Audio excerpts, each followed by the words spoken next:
Het belangrijkste nieuws van Curaçao in het Nederlands. Extra Journaal. Vers van de pers.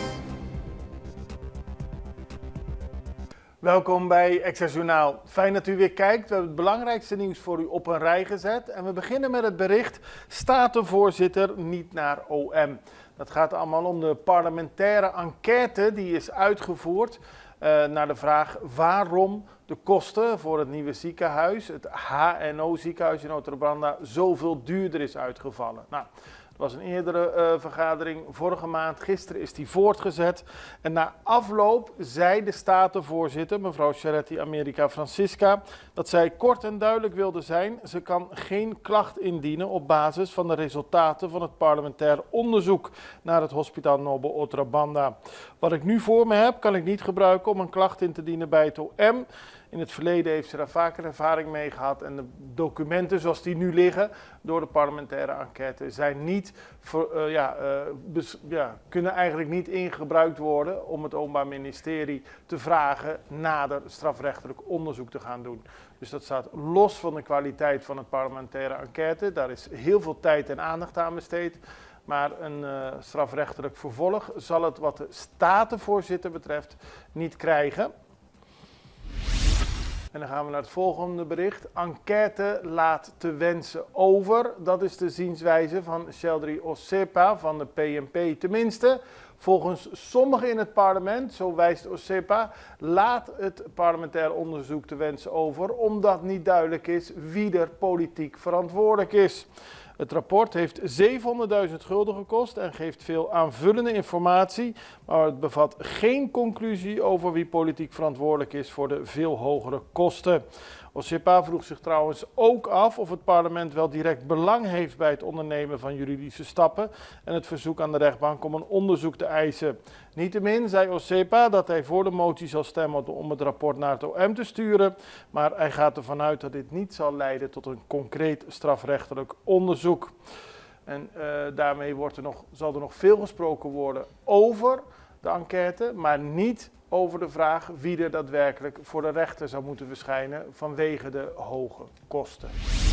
Waarschuwingen voor winkels in Otrabanda. Dat is gisteren gebeurd. Er hebben veel controles plaatsgevonden en de economische inspectie controleerde nadat er klachten waren binnengekomen van de SKO, dat is de Sociëteit van Ondernemers in Otrabanda. Uiteindelijk zijn er 2 bedrijven stilgelegd, 5 ondernemingen kregen een waarschuwing. Het gaat daarbij onder meer om harde muziek. Het gaat daarbij om mensen die producten zonder prijsvermelding verkopen. Maar ook om problemen met vergunningen. En op die manier heeft de inspectiedienst mensen gewaarschuwd. Bij 2 gevallen was het zo erg dat er gesloten moest worden.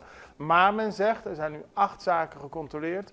Als we verder gaan controleren, is de kans groot dat we meer waarschuwingen gaan uitgeven en misschien ook meer zaken moeten sluiten. Dus er is een oproep gedaan aan de winkeliers in Otrabanda om zich aan de regels te houden.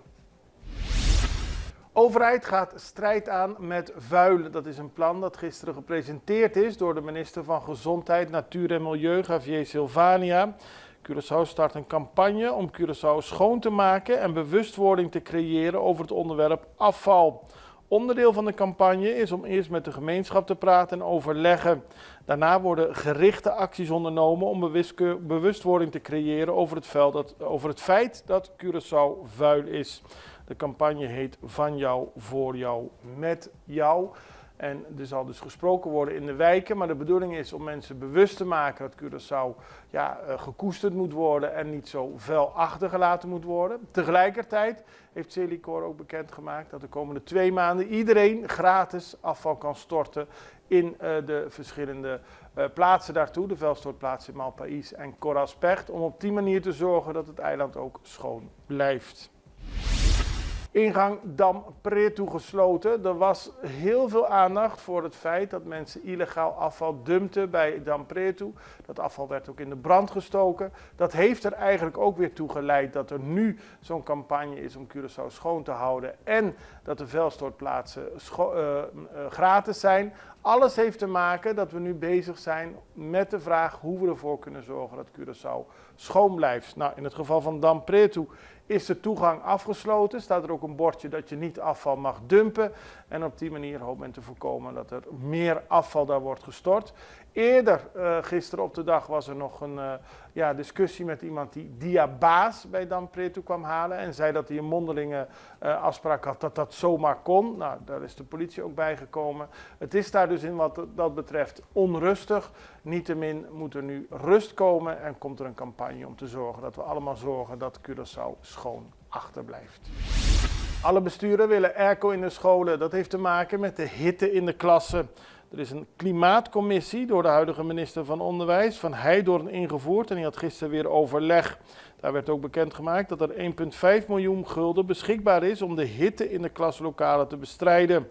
In de afgelopen maanden hebben schoolbesturen onder meer koelers, ventilatoren, planten en airconditioning aangeschaft. Nu hebben alle schoolbesturen laten weten dat ze voorstander zijn van installatie van airconditioning in al hun scholen. En daar wordt momenteel ook aan gewerkt. En natuurlijk de vraag wie er opdraait voor de kosten. De hogere stroomkosten die weer een gevolg zullen zijn van de airco's. Maar er wordt aan gewerkt en er is geld beschikbaar. Op welke termijn kon nog niet gezegd worden. Dan het treurige nieuws dat Dina Veres is overleden op 85-jarige leeftijd. Dat werd gisteren bekendgemaakt. Zij is de bekendste kruidengeneeskundige van ons eiland. Ze heeft decennia lang haar kennis verspreid over de geneeskrachtige werking van kruiden en planten. Ze staat ook aan de basis van Dina's Botanic and Historic Garden Den Paradera in Fuik. Er komen nog steeds veel toeristen op af. Dina Veres is van huis uit onderwijzeres, maar volgt een opleiding aan de California School of Herbal Studies. En ze deed veel onderzoek naar geneeskrachtige kruiden en medicinale tradities door oudere mensen te interviewen. Voor haar werk kreeg ze in 2000 de Cola de Brod-prijs. Sterkte voor haar familie en we gaan nu over naar een break. We zijn zo bij u terug. Extra in Nederland. Van Amsterdam tot Arnhem, van Groningen tot Maastricht, Extra is erbij. Volg Extra digitaal en blijf op de hoogte van de belangrijkste ontwikkelingen in Nederland. Extra digitaal is te zien op verschillende platforms en kanalen zoals WhatsApp, YouTube, Facebook, Instagram en ook TikTok. Wilt u ons op de hoogte brengen van een evenement of iets doorgeven? Neem contact op via WhatsApp, e-mail, Facebook of bel gewoon 06 1364 2945. Volg of abonneer je op Extra Digitaal. Klik aan en volg ons.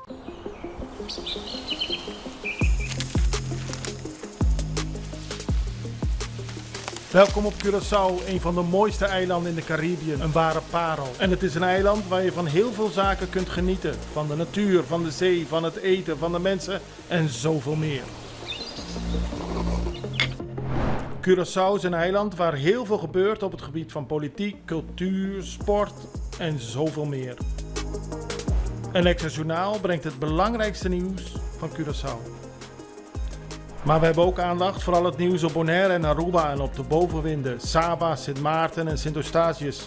En we belichten al het nieuws van alle kanten. Het nieuws is duidelijk, actueel en vers van de pers. Extra Journaal, elke werkdag op Salto.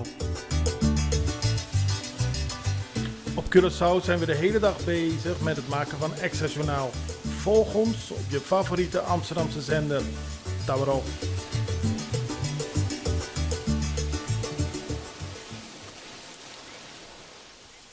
We beginnen met een opmerkelijk incident aan boord van een cruiseschip. Dat vond deze week plaats. Bij het cruiseschip Carnival Cruise ontstond chaos nadat passagiers ontdekten dat de geplande route volledig werd gewijzigd. Het schip zou onder andere Curaçao aandoen, maar moest wegens technische problemen de route aanpassen. Passagiers reageerden boos toen ze ontdekten dat de rederij al voor het vertrek op de hoogte was, maar niemand had geïnformeerd. Wat er nog meer woedend maakte, was dat de aangepaste route aanzienlijk goedkoper was dan de oorspronkelijke reis. Die moest namelijk veel korter.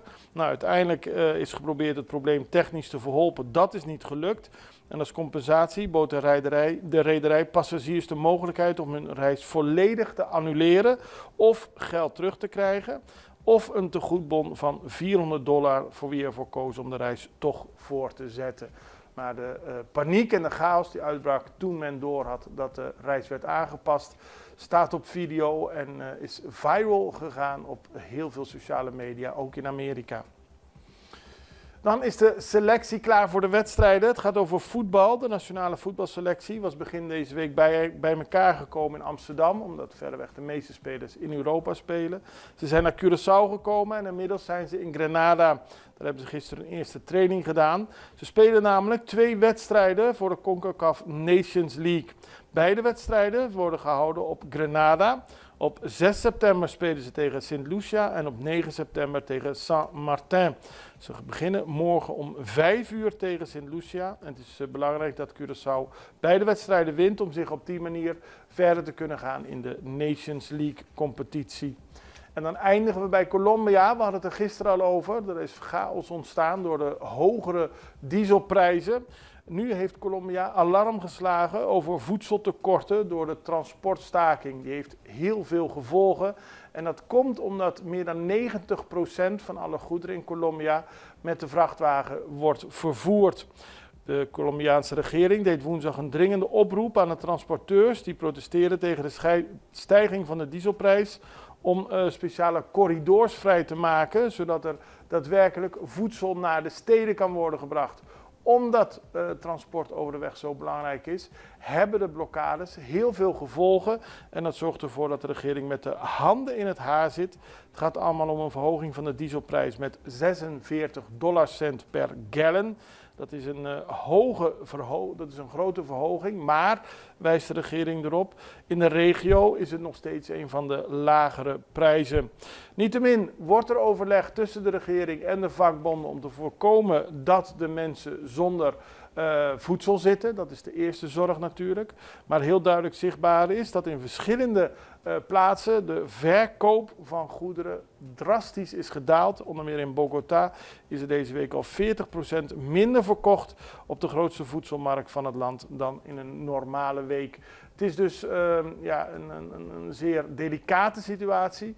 Er wordt overlegd en de regering hoopt dat er snel een oplossing kan worden gevonden.